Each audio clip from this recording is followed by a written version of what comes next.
नमस्कार, शिवानंद शेट्टी. आज माझा सोशल मीडियाच्या माध्यमातून बोराई आणि संपूर्ण बोरिवलीमध्ये स्पेशली मॅक्सिस मॉलच्या पाठीमागे आम्ही उभा आहोत. RSC 21चा हा रस्ता आहे. बघू शकता हा इंजेक्शन. हा कुठला ड्रग्स आहे मला माहित नाही. आता यांना घेऊन मी पोलीस स्टेशन मध्ये जाणार आहे. तुम्ही बघू शकता हा सिरीन मध्ये, याच्यामध्ये पुन्हा एक धरलेलं पण सिरीन आहे. हे जे युथ आहे तुम्ही बघू शकता, हे इंजेक्शन, याच्यामध्ये औषध पण आहे. हे ड्रग्सचा नमुना याच्यामध्येच आहे. आणि किती सिरीज पडलेले बघा तुम्ही, हे सगळे वापरलेले सिरीज आहे. मला अत्यंत हा दृश्य बघून मी स्वतः विचलित होतो.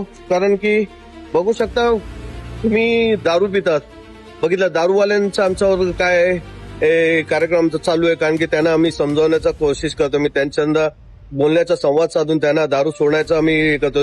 गांजा पिणाऱ्यांच्या टोलक्याला आम्ही धरलंय. लिटरली गांजाचा हे पुन्हा कुठे कुठे कुठल्या स्पॉटवर त्यांना धरलाय. आम्ही त्यांना पण समजावण्याचा प्रयत्न करतो. पण आता हा हातातून पुन्हा गेलेला हाय. हे आपला नवीन युवा पिढीला बर्बाद करण्याचा एक मोठा रॅकेट आहे. कारण की हे नशा करून ते त्यांना एवढा पण होश नाही का तुम्हाला बोलणारा कोण येणार आहे बोलायला. म्हणजे तुला मी जेव्हा मी समजावलं गेलं तर त्यांना होशच नसणार मला असं वाटतं. कारण की हा एकदम खतरनाक आहे. तर आम्ही बोलायला गेलो तर तू बघू शकता तुम्ही, काचेचे तुकडे पण इकडे पडलेले आहेत. याच्यावर आमच्यावर अटॅक करतील किंवा आहे ना, त्यांना आता काय भय व भीती राहिलं नाही. आणि पैसे पण नसले तर हाच काचेचा तुकडा घेऊन लोकांना त्यांच्यावर वार करेल आणि त्यांच्या चेन लंपास करेल, असा मला एक भयंकर भीती वाटते. हा तरुण पिढीला मी काही बोलण्यासारखं नाहीये. कारण की हे असे सर्व नशा घेतला तर याचा परिणाम आपला लाईफवर होतो, आपल्या जीवनावर होतो. त्यांचे लाईफ एकदम थोड्यासाठी. आता मी पुन्हा एकदा बोरिवली पोलीस स्टेशनला सांगतो, आपण यांना तर समजलं तर हे लोक नशेमध्ये असतात, समजणार नाही. तुम्ही मॅक्सिस मॉलच्या पाठीमागे हा पूर्ण तुम्ही बघू शकता, इकडे दारूचा बॉटल पण आहे. हा दारूचा बॉटल बघा, आणि त्याच्यासोबत हा गांजाचा रॅप आहे. इम्पोर्टेड सिगरेटचा पुन्हा विळका पडलाय. आणि हा पूर्ण टर्निंगमध्ये तुम्ही बघू शकता.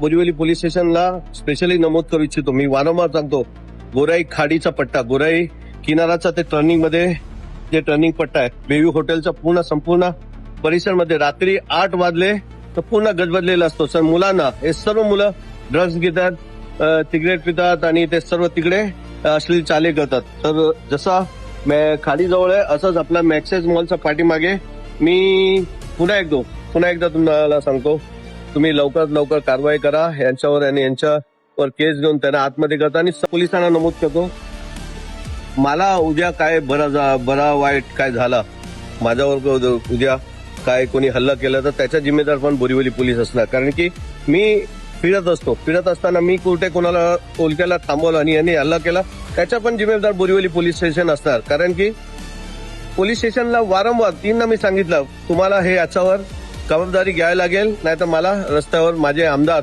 संजय उपाध्याय साहेब जे वारंवार जसंच फोन केलं तसंच ते लगेच येतात आणि ते हे सर्व हाताळण्याचा कोशिश करतात. आम्ही दोघं रस्त्यावर उतरून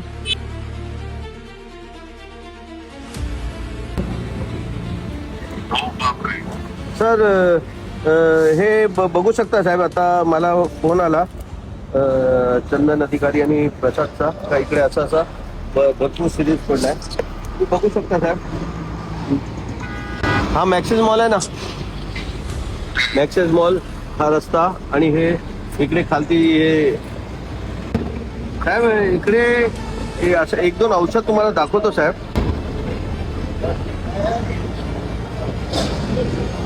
हा हे सिरीज मध्ये हे लोक टाकून आहे ना, हे इंजेक्शन घेतात आणि सर्व यंग मुली मला असं वाटतात. मी आता एक व्हिडिओ बनवतो साहेब. आणि दुसरा काय झालं, ते भरलेलं इंजेक्शन कुठे आहे, हे एक भरलेलं इंजेक्शन आहे, त्याच्यामध्ये हा सिरीज औषध बाहेर येत नव्हता. तर हे बघा, हा ड्रग्सचा हा सर, हाँ सर, तो एक दो वीडियो बना के होगा तो शाम को आते हैं, रात को आते हैं, हाँ सर. समय कहाँ चल रखे